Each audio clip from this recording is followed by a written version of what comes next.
নবীর ডাকে আধারাতে কহিল বিবিকে বিদায় দাও আমাকে। নবীর ডাকে আধারাতে কহিল বিবিকে বিদায় দাও আমাকে। নবীর ডাকে আধারাতে কহিল বিবিকে বিদায় দাও আমাকে। বিয়ের রাতে চলেছি যুদ্ধে, বিয়ের রাতে চলেছি যুদ্ধে, থাকিও সবর করে। নবীর ডাকে আধারাতে কহিল বিবিকে বিদায় দাও আমাকে। নবীর ডাকে আধারাতে কহিল বিবিকে বিদায় দাও আমাকে। অত্যন্ত মন দিয়ে শুনবেন বিশ্বনবী সাল্লাল্লাহু আলাইহি সাল্লামের সেই সাহাবী কিভাবে নিজের জীবনটাকে রাসূলের প্রেমে কুরবান করে দিয়েছিলেন। নবীর প্রিয় সাহাবী নাম তার হানজালা, ওহুদের পথে ছুটে যায় তার উতালা। নবীর প্রিয় সাহাবী নাম তার হানজালা, ওহুদের পথে ছুটে যায় তার উতালা। আর বিবির চোখের কোণে নীরব শ্রুধারা, বিদায় স্বামী বিদায় পাবো না দুবারা। বাসর সজ্জা প্রেমের চর্চা, বাসর সজ্জা প্রেমের চর্চা, হার মানে নবীর প্রেমেতে।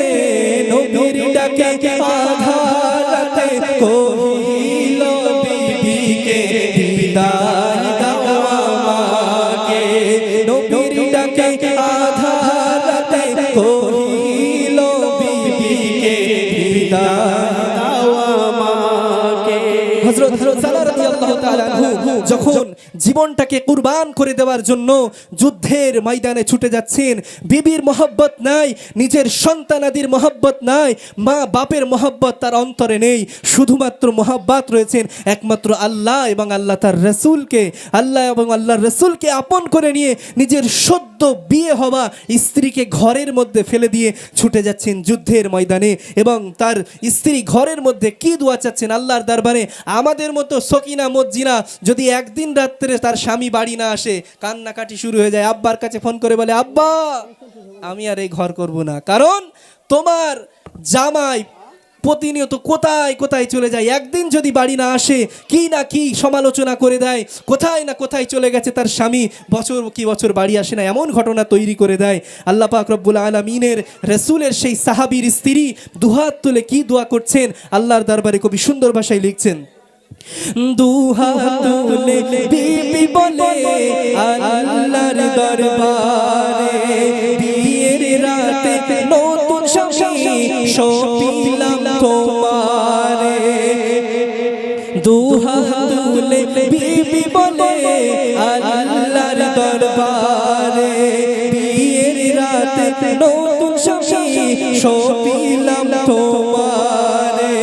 ইয়া নবী হাজির বলে ছুটেছে ওহুদে, দৃশ্য দেখে সকল সাহাবীরা কাঁদে। নবীর প্রেমে জীবন লুটাই, নবীর প্রেমে জীবন লুটাই, তলোয়ারের আঘাতে। নবীর ডাকে আধারাতে কহিল বিবিকে বিদায় দাও আমাকে। নবীর ডাকে আধারাতে কহিল বিবিকে বিদায় দাও আমাকে। অত্যন্ত মনোযোগ দিয়ে শুনবেন। যুদ্ধে গেল শহীদ হলো না বাকি হালাতে, এই খবর হাজার বিবি জানালো নবীকে। এই জায়গাতে এসে সকলের মনটা কেঁদে ওঠে। যেদিন তিনি শাদী করলেন, যেদিন তিনি বিয়ে করলেন, সেই দিন স্ত্রীর সাথে প্রথম মেলামেশাটা করে নাপাকি হালাতে আল্লাহ এবং আল্লাহর রাসূলের মহব্বতে ছুটে গেছেন যুদ্ধের ময়দানে। এবং যুদ্ধের ময়দানে গিয়ে কি ঘটনা ঘটছেন? যুদ্ধে গেল শহীদ হলো নাপাকি হালাতে, এই খবর হানজালা বিবি জানালো নবীকে। বলিল মোর প্রিয় নবী সাহাবাদের ডেকে, গোসল করাও আমার প্রিয় হানজালাকে। বিনা গোসলে নাপাক হালাতে, বিনা গোসলে নাপাক হালাতে জান্নাত পাবে না। নবীর ডাকে আধা রাতে কহিল বিবিকে বিদায় দাও আমাকে।